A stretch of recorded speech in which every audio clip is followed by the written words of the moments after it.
Okay. How about now? I see the green thing is going now. Is that better? Hey, nice. That was weird. Like I could hear audio coming in, but I think the mic had to be like one click further. It's interesting. All right. So let's see here. Where's my list of participants? There we go. Okay. I get dinged when people want to come in. Okay, we are recording. Excellent. I got to change my settings. Still got to change my settings so like it records by default so I don't forget. Logistics, I'm trying to kind of put them on the screen here. I don't know if you can see, I put them kind of in my background. So I want to talk about any practice questions you had first, and if you had any homework questions. I haven't been getting the emails from my stat lab, but you can always just email me within there if you get stuck. And then if we have additional time after we've gone on over any questions you have, we can do some additional practice. And then coming up, we have homework due tonight. I haven't seen any more of my stat lab freezes, so fingers crossed we should be good. And then a quiz this Friday, and that is the end of this unit. And so next week is our next unit exam covering chapters 7, 8, and 9. So next week on Monday and Wednesday, we'll meet and just do some review over all of those chapters, answer any homework questions that you have. We have the practice exam. You can ask questions about the practice exam. And then I think what I'll do is I will post the exam Thursday morning, and then you can have all day Thursday to work on it and then upload it to D2L. So it'll kind of be the same process that you're used to for the exam. Yeah, so I think that's the plan. Any questions about logistics, timing, things that are due? Any questions about that?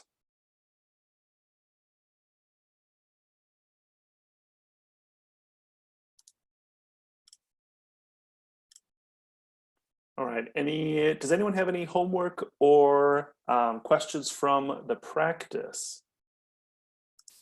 That'll be, remember your quiz is taken directly from that practice. Process of how to set up a problem like number 5. Okay, let's take a look at number 5.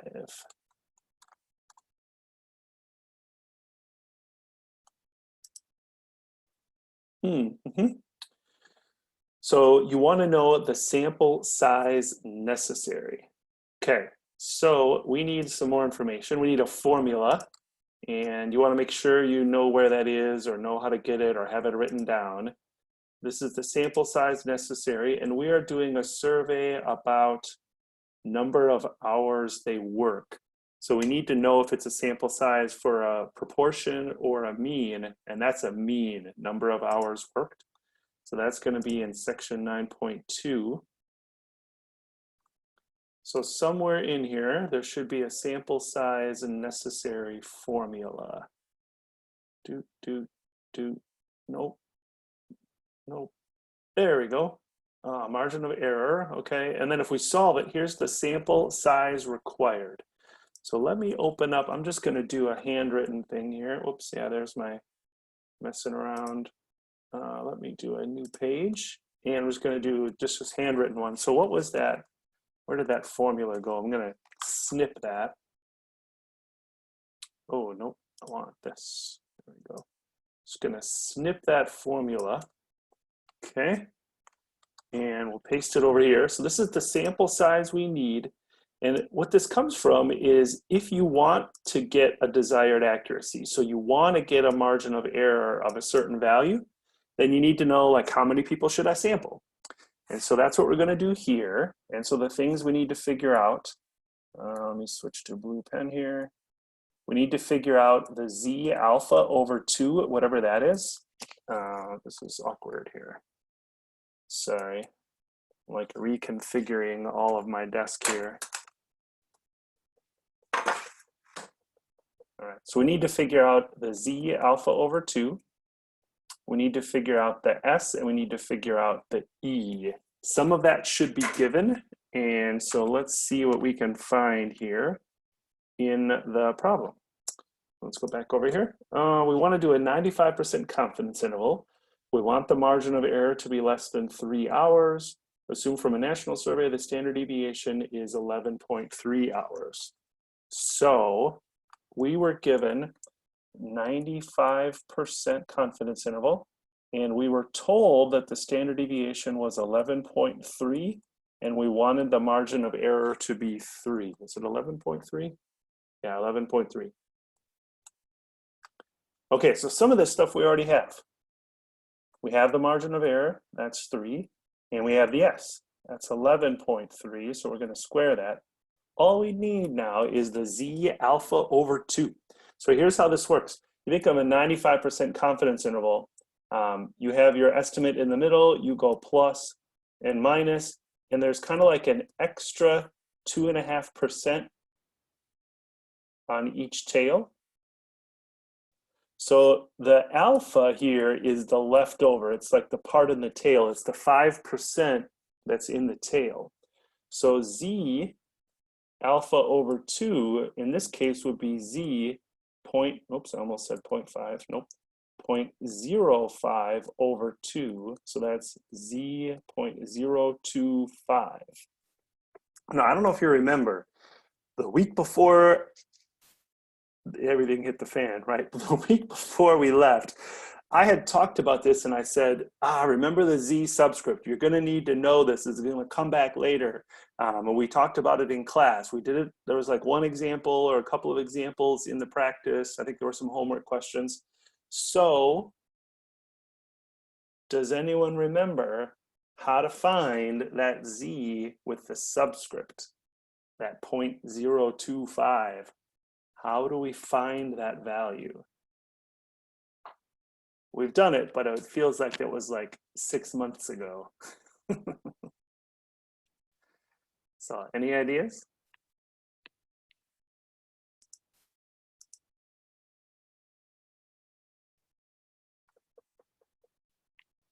And then the answer part of the normal calculator. I think you're right.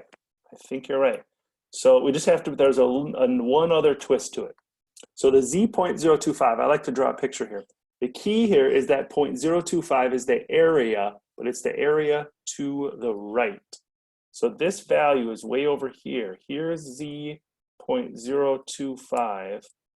I'm struggling even more than usual with my penmanship here. So there's 0.025 area to the right. But Justin is right. We're going to go into Statcrunch. I'm just going to open. I think I was going to do later. It doesn't matter what data file we open, but I'm going to open the health behaviors because I was going to do some examples there for health behaviors. So might as well have that one open. But we just have to be careful in the normal calculator how we set this up. So stat calculator's normal. And what do I put for the mean and standard deviation? Does anyone remember that? The mean and standard deviation. This is a Z.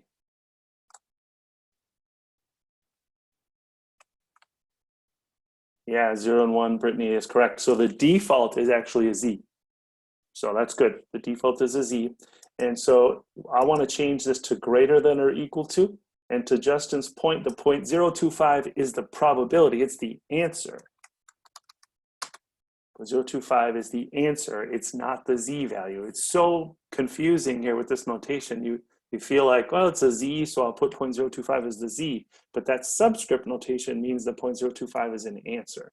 So it's about 1.96 is our value. So approximately 1.96. Excuse me. So that goes in here, 1.96. And then now we just need a calculator. Let me see if I can go back here. Was it 1? I need some, you know what? I'm just going to do my favorite Desmos calculator. Scientific calculator here. I like this one. 1.96 times 11.3 divided by 3. And order of operations, that's fine. And then squared. Okay, so we got about 54.5. Now the problem is we want a sample size. It's asking for a sample size. You can't get 54.5 students. So most people here just are so used to rounding. Oh, I'm just going to round. You have to be careful because the goal here, remember, is you're trying to get a specific margin of error. So if your goal is to get a specific margin of error, larger sample sizes mean narrower intervals. So you always want to round up here. You kind of want to overestimate how many people you need. So we would round this, even though it does round to 55, we always round up.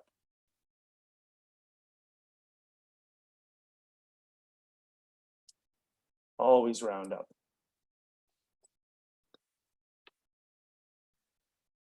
So that is how we do that question when we're looking, how do we look for a specific sample size? Does that, do you have any additional questions on that one, Brittany?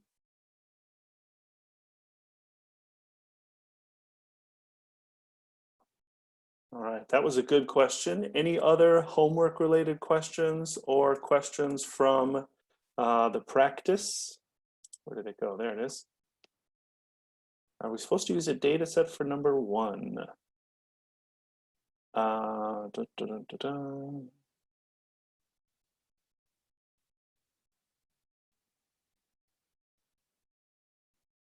No, so this is just a theoretical question. You're not actually finding confidence intervals.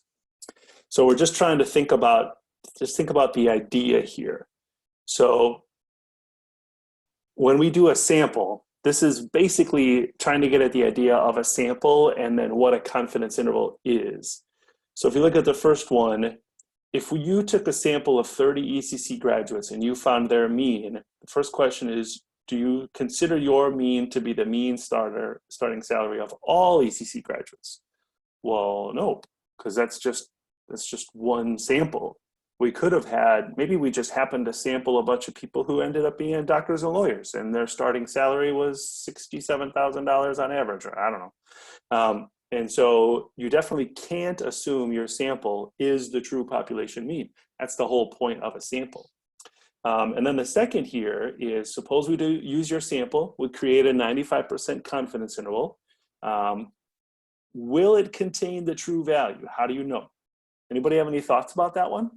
So again, the idea is we find a random sample of 30 ECC graduate students. So maybe we have a database of all ECC graduates and we randomly select 30 of them. We contact them. We say, hey, what was your starting salary at your job? And we found the mean for that. Say it's $42,000, whatever. And then we do a margin of error. We find a confidence interval. We get a confidence interval. So the question is, does our confidence interval contain the sample mean of all ECC graduates? What do you think? We took a sample of 30, right? We took a sample of 30. Will that contain the population mean starting salary for all ECC graduates? That's what letter B is asking. You might have to, I hate to break the news to you, you might have to unmute yourself and answer this one. Any thoughts on that?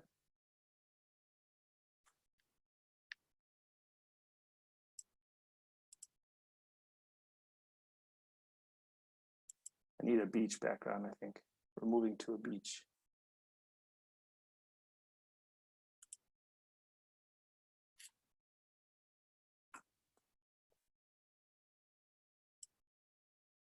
This is a really important question. This kind of gets at the whole idea of what a confidence interval is. So the question here is, we find our mean. Go back over here. We find our mean. Say we get an X bar, again, equal, I don't know.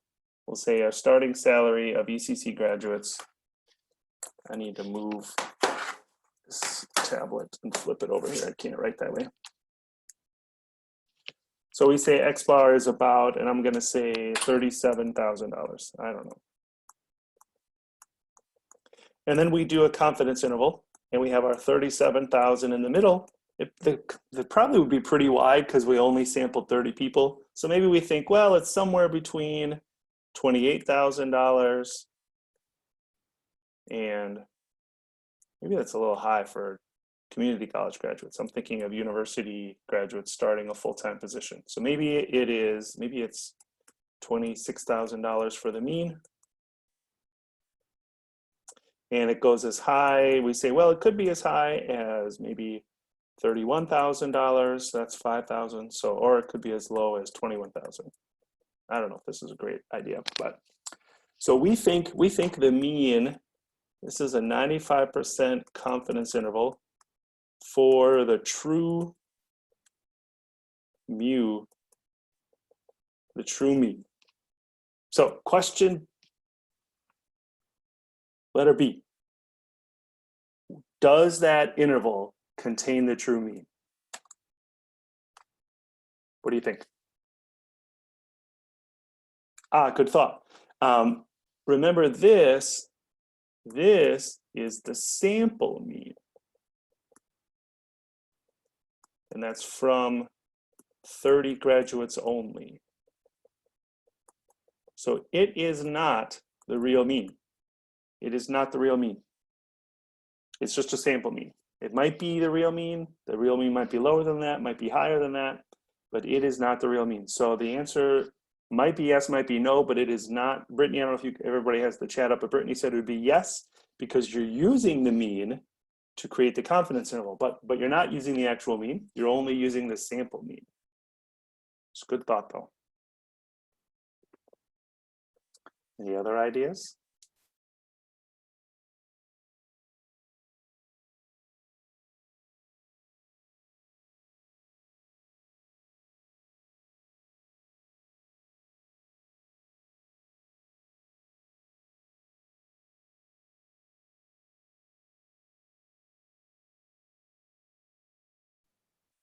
I like your thought, Daniel. Daniel said it would be yes, because your sample size is greater than or equal to 30.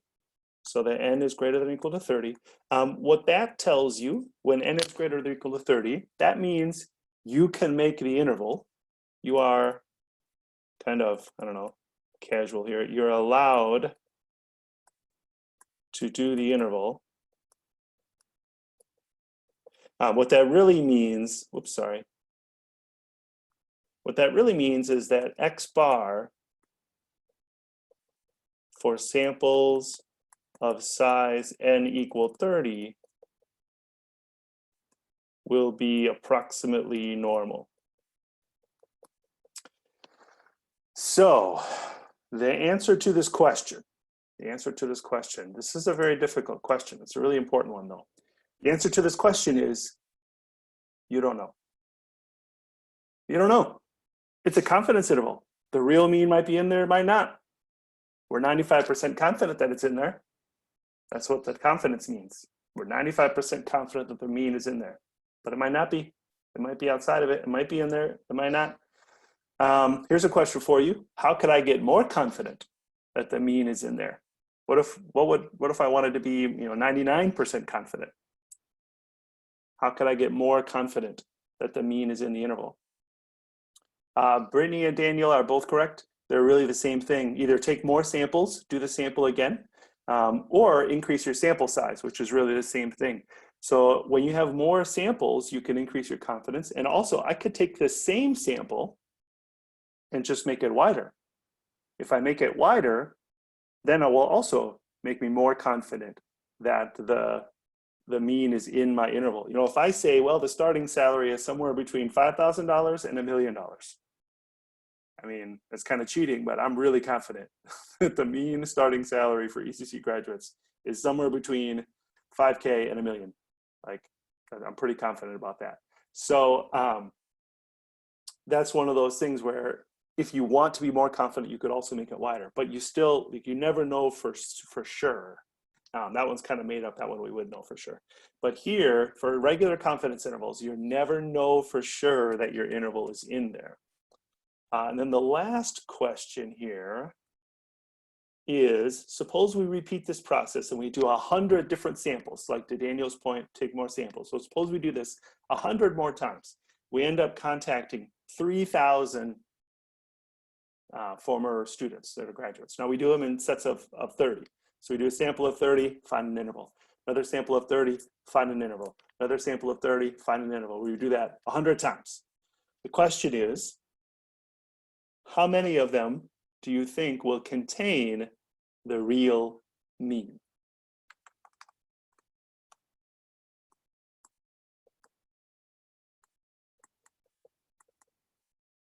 So we repeated 100 times. How many will contain the true mean? So what do we think about that one? Yes, Daniel's on top of it here. He said you would expect 95 of them to contain the true mean. Now, it might be 94, it might be 97. This is only 100 random samples. But if you repeat this process over and over and over, that's what the 95% confidence level means. That is its exact precise meaning, is if you repeat this and you get new samples and you get a new interval and you keep doing that over and over and over, about 95 of them, 95% in general, should contain the true value. So this is all based on Rachel's question about, do we need data for question one? We do not. It's just a theoretical question, but it's a very, to me, it's a very challenging one, and it really gets at the heart about what a confidence interval is. It's a little bit easier to just plug stuff in Statcrunch and find a confidence interval, that's important that you know how to do that. And honestly, most students leave the class just kind of knowing how to do that. But if you don't really know what you're doing and knowing like what does that result mean, it's not as valuable. And so my hope here with a question like number one in this discussion here is that we really understand there's a lot of uncertainty here. We get a sample, we find a confidence interval, but it's all about finding a confidence interval for some true unknown value that we'll never know. We will never know the true starting salary for every single ECC graduate because we're never going to have everybody responding to a survey. It's just not going to happen. So there's no way to know that actual value. That's unlike something we do have, like the average age of ECC students. Like we have that. You had to write that down. We have your birth date. So we know exactly how old everyone is. We can use the database and get the actual true average age. But something like this, we can never know. So we get a confidence interval, we collect some data, but there's a lot of uncertainty there. So, all right, that was a really long answer, but I think that was valuable. I hope that was valuable discussion, understanding what these are. Any other homework related questions or practice related questions?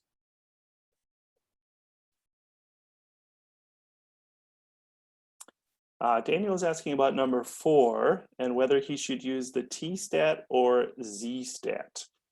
So to clarify here, I want to make some notes on this. I should really just open this in my note-taking app, but I'm just going to do a little screen snap there and then just paste it over here.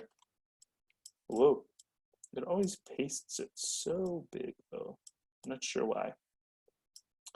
Okay, this isn't really true. I made this worksheet like a couple of years ago. At that point, it was actually a true story.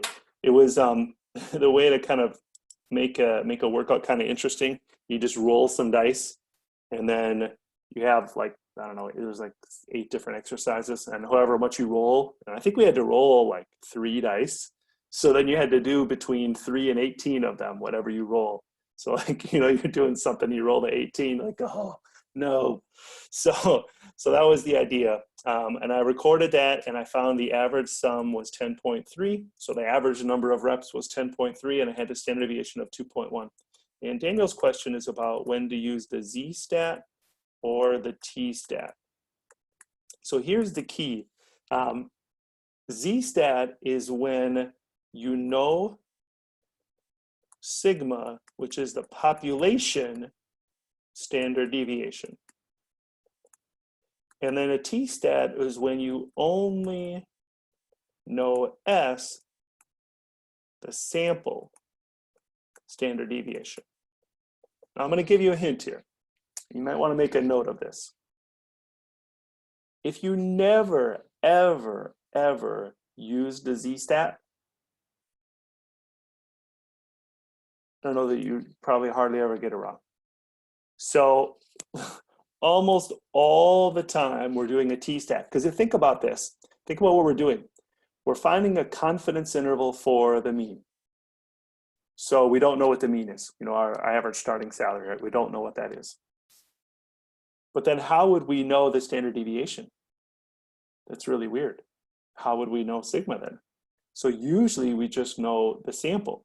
What's confusing here is it gives me a standard deviation. So you're like, hold on, it gave me a standard deviation. So this is why Daniel's curious, like, I don't know, it gave me a standard deviation. That seems weird.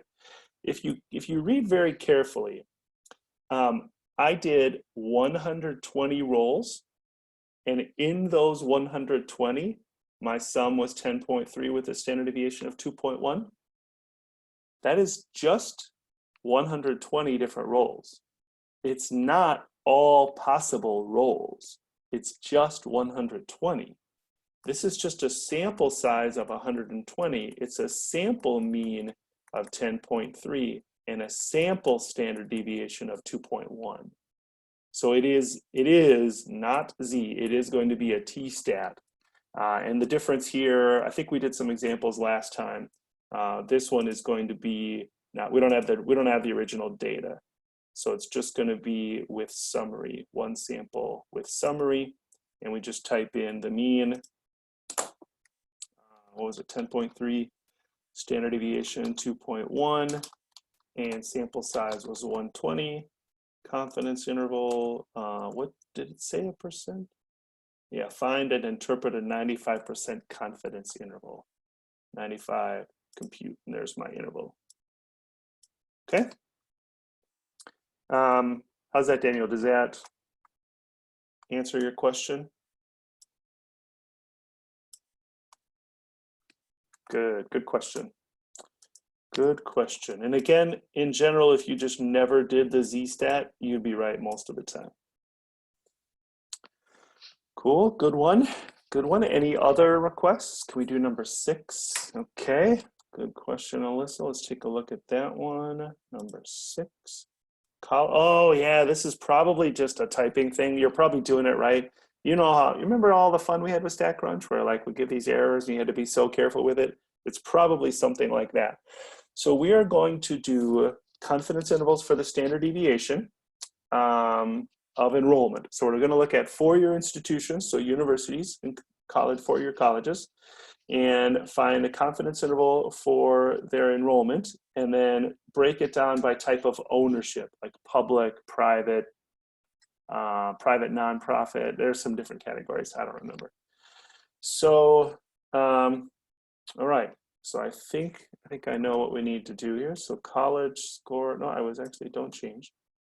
College scorecard. Where did it go? College scorecard data. I should update this and get new data. This is like 3 years old. So costs have gone up, you know, enrollment wouldn't be the same right now. All right, so we're gonna do a confidence interval for the standard deviation. Where do we go? Which menu do we go for standard deviation?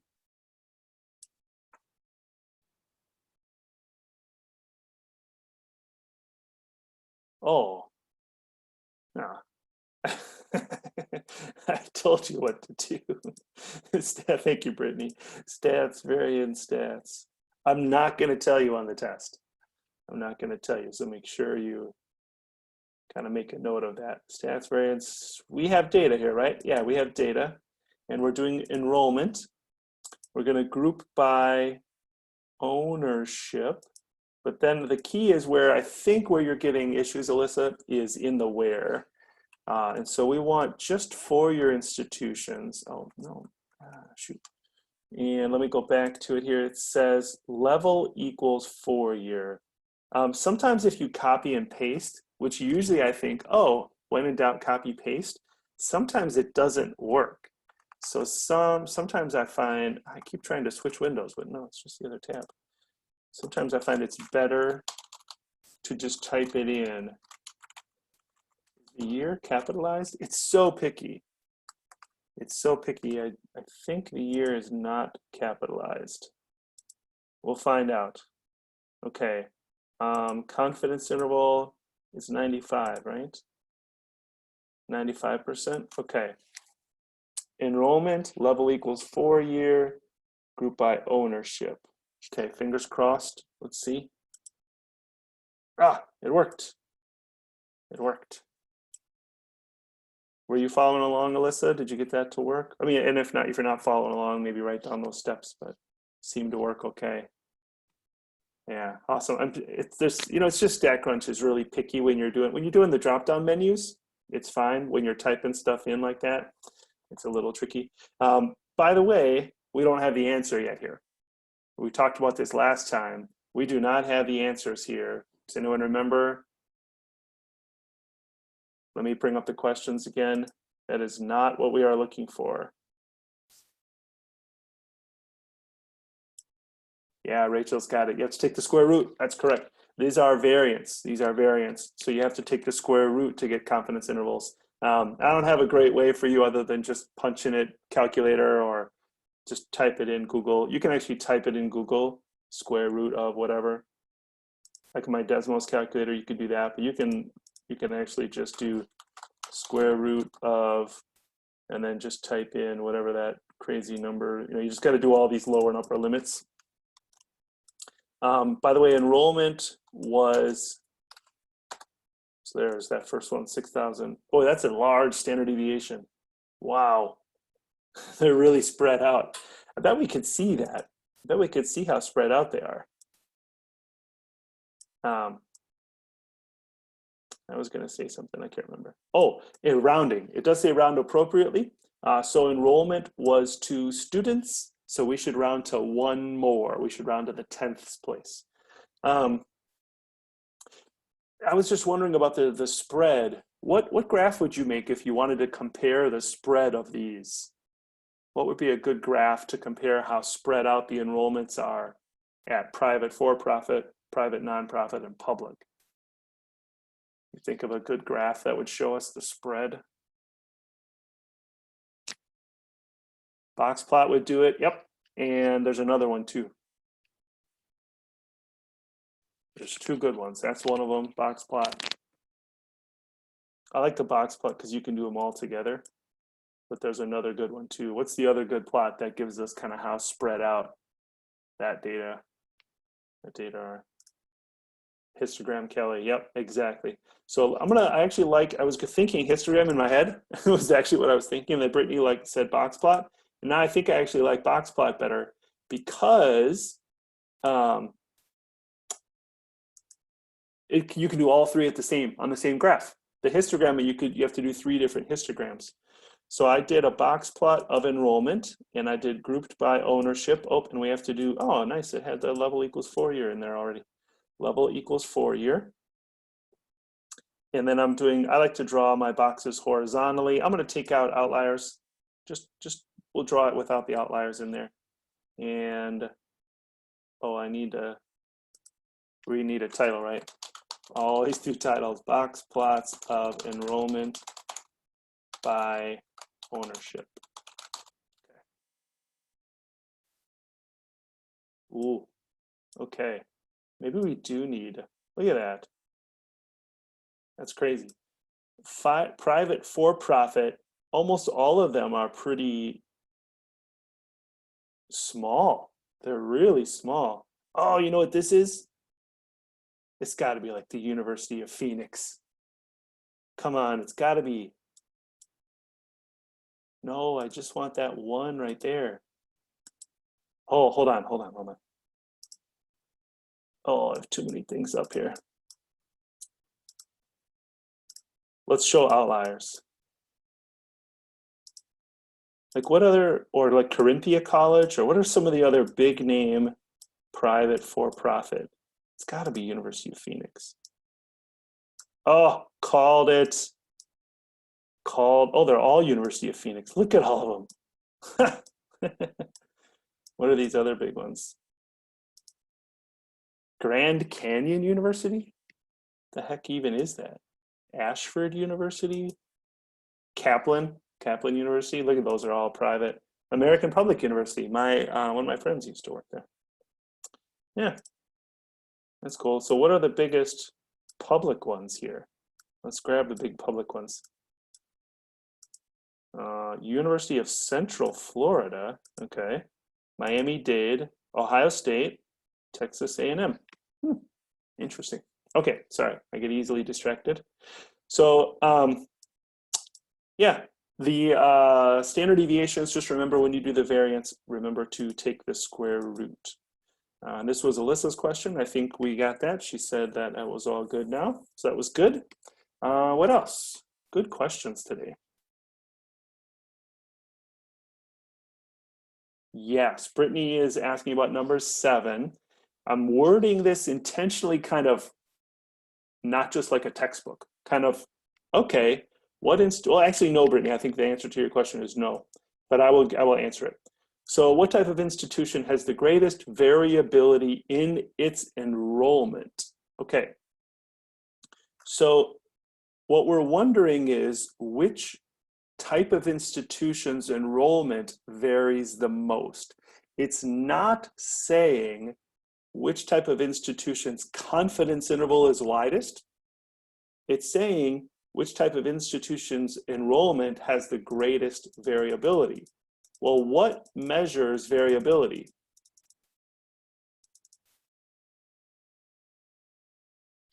What measures variability? What statistic measures variability? Like if I want to know variability in enrollment, what would measure how much enrollment is spread out? Yeah, standard deviation, right? So what I'm really asking for here, Rachel's correct in standard deviation. What I'm really asking for here, did I close that window? Do I still have it up? I think I closed it. No, still here. Okay. What it's really asking for is which type of institution has the largest standard deviation? Now we have to be careful. We'd have to do all those square roots and make sure that the intervals don't overlap.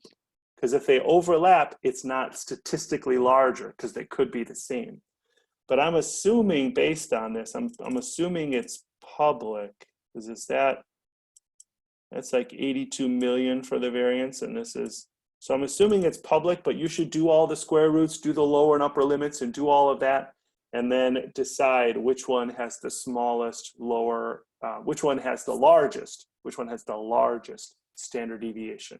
So compute the 3 confidence intervals, take the square roots of all the lower and upper bounds, and then look for which one is actually statistically larger. And I think all 3 will not overlap. I think they'll all be different. I think, pretty sure. Well, that's interesting coincidence that there's exactly the same number of private for-profit and public. That's just coincidence. There's no reason why that should be equal. So Brittany's question is another really common one. I'm trying to mix in some stuff that's realistic here, and I'm asking about variability, and you're thinking, we talked about, intervals, how wide the intervals are, but really it's about which standard deviation itself is the largest. Okay, any additional questions?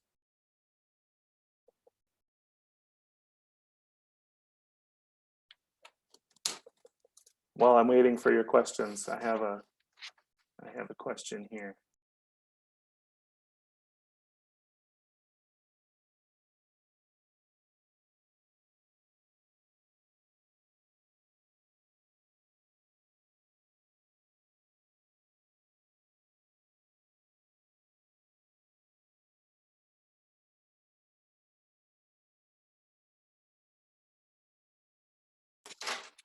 Apparently, more pranks.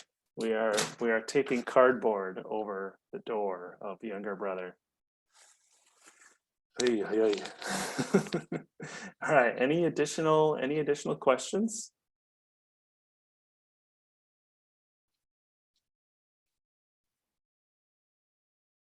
I'm not seeing anything. No hands raised. Nothing in the chat. Quick recap for question number 5. Yeah, that was the one we did before, where we're looking for how many students do you need? How many students do you need? And that one you have to use the formula, the sample size necessary formula. I have it up here from the online lesson. And our notes for that were over here. There it is. And so we use the formula. We need the Z alpha over 2. We need S. We need E. The S is the standard deviation that has to be provided to us. So we were told it was 11.3. The E is the margin of error. We wanted to be within 3, so that was our margin of error. And then the Z alpha over 2 comes from the confidence. We wanted to be 95% confident, so that means there's 5% left over. That's the alpha. That 5% is the alpha. And so you take half of that Z.025, that's what you're looking for. And the key, I don't know if you recall, this is where Daniel said the 0.025 is the answer in the normal calculator. You put 0.025 in there, and then you find the area to the right, and then it will give you the Z. And then you plug all that in your formula, and then always round up, always round up on that one. Okay, any last questions?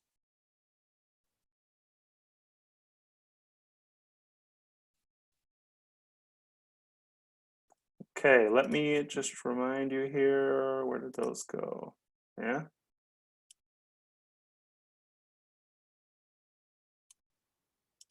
Pin myself here. So just reminding you of what's coming up. You have homework due tonight, homework due, and things seem to have stabilized. So hopefully that will be good. You have quiz on this practice from due on Friday, and then next week is exam. So what you should be looking at is there's a practice exam in D2L, just like before. Look at your old practice documents and go over those and make sure you practice all the normal calculator stuff in Statcrunch. Practice the confidence intervals again from all those 3 sections that we did. And then next Monday and Wednesday, we'll go over any questions you have. We'll go and work on the practice exam. Might have some additional examples, but we'll focus on things you want to go over. That's the easiest for me, is if you come with questions. And then next, I think we'll do it. This is what I've been doing for my other classes is we'll meet Monday, Wednesday like usual. And then Thursday, I will release the exam in the morning at 8. You can have all day to work on it and then submit to the Dropbox. And I'm assuming that it's like regular. We had like an hour and 20 minutes before. I'm assuming that that's how long it would take. So I'm not going to write like this ridiculous exam because you have other classes too. So it should be just regular exam length, and you'll submit it to the Dropbox there. I think that's it. Any last questions before we sign out for today? Oh, wait, no. One other thing. I am really interested in how things are working. So I'm going to write a short survey for all of my classes and post that later this week, probably on Friday. It's when I don't have any meetings or anything. And so Friday, I'm going to post that, and I would really love your feedback, because we just had a couple weeks now. Are things working? Is there things you'd like to do differently? It really will help me because I've never taught like this before. Many of you have never taken online classes before, and so you may have thought it would have been fine, but now it's not fine. And so I really need, I want to make sure I'm responsive to your feedback. So I would love to get your feedback on that survey. I think everybody did a great job responding last time. So I'm gonna send out another one. So please keep your eye out for that. So now with that said, any additional questions before we sign out for today?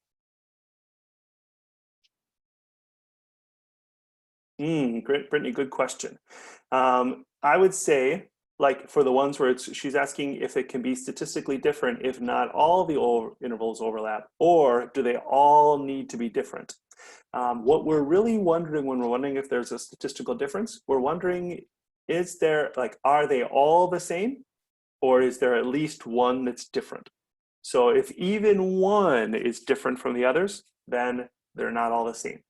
Yeah, so they don't all have to be different, but if even one is different, we say, yep, they're not all the same. There's a statistical difference. And then you could go more in depth about which one, and et cetera, et cetera. They do not all have to be separate. If you have 4 of them, they don't all have to be different. If even one is different, then we say there is a difference by, ownership type or whatever. Yeah. Good. Anybody else? Okay.